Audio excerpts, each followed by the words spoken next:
You know, oh shoot, good fish. It was a bass. Golly. I saw that sucker laying there under that log. Get out of here.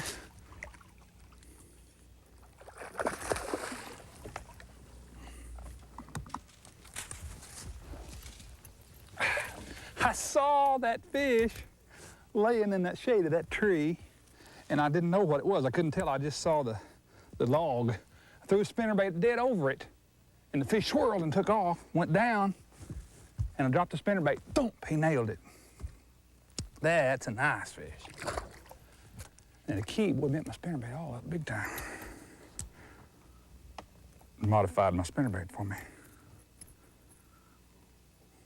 The key to catching that fish was, first of all, throw where he was at, but the fish was not aggressive. And as you see, as I said, I reeled the spinnerbait right up to the fish. It went over him. The fish spooked, but when I killed the spinnerbait, it was like a dying shad that went down, and that triggered that fish's reflexive predatory instincts to bite. And that's why we catch probably 75% of the fish we catch is because they're instinctive predators. Anytime you're flipping, I don't care where you're at or what your type of structure you're flipping, always use at least 20-pound test line. And I go up to 30-pound test. Depending on real heavy structure like this, I generally use 30-pound test. Rubber-legged jig, just a 1/2 ounce, 7/16 ounce, rubber-legged jig, rubber skirt on it. Got the big flipping hook in it, real heavy wire hook. And like I said, I'm using just a twin tail trailer on it, just a plastic trailer. You can use this all day and it doesn't dry out like pork and everything. And I believe that they hit it just as well anyway. So, especially when the water temperature is over 60 degrees. Lure selection and color play an important part in establishing a fish catching pattern. Given today's conditions, what lure would you start fishing with? A black 7/16 ounce jig and trailer for flipping, or a spinnerbait in white or chartreuse with single Colorado-style blade, or a plastic lizard rigged as a floater for bed fishing, or with a pegged sinker for flipping in heavy cover. In the spring, all three lures are productive, but Ken Cook selects B, the spinnerbait. Here's why it's his first choice. Started off with this spinnerbait because it fits the conditions that I've seen here, the muddy water. Got about 18 inches or so of visibility. It's a 1/2 ounce bait with a Colorado blade on it. You know, willow leaves are the most popular baits in the fishing business right now, but I still prefer the Colorado blades in this muddy water because it gives me that thump, the vibration that fish have told me over the years they like in this muddy water. So that's why I'm using this single Colorado blade. It's a real, it puts a lot of vibration in the water. Chartreuse, white, blue, those combinations, any of those combinations of colors will work in this water. This one happens to be basically white, chartreuse, and blue. Works for me.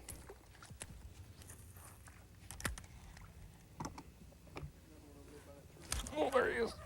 That may not have been a gar there.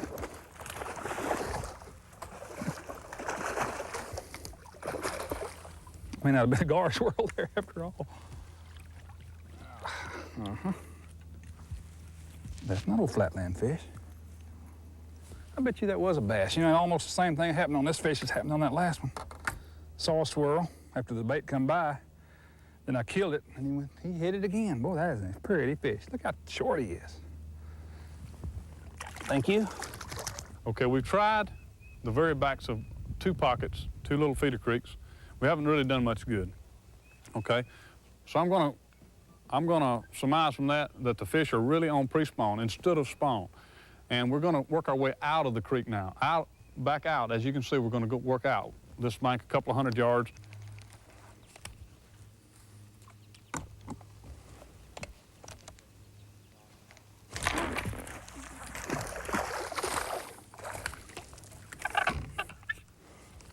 Just as I talk about not fishing jigs, I'd fished up in this little old creek channel. Decided, you know, I obviously had to fish my way out, so just to change the approach on the way out, I changed to a jig, and just as I suspected, they'll bite a jig too.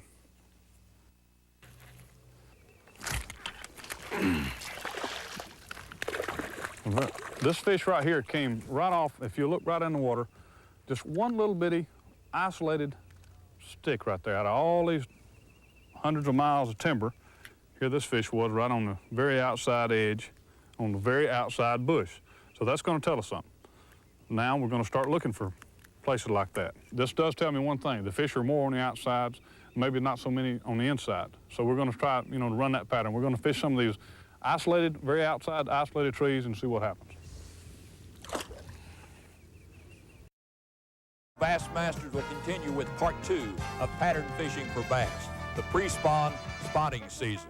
You'll be surprised at what Ken and Tom discover about springtime bassing. For the Bassmasters, I'm Bob Cobb. See you all right here next Sunday. The Bassmasters has been brought to you by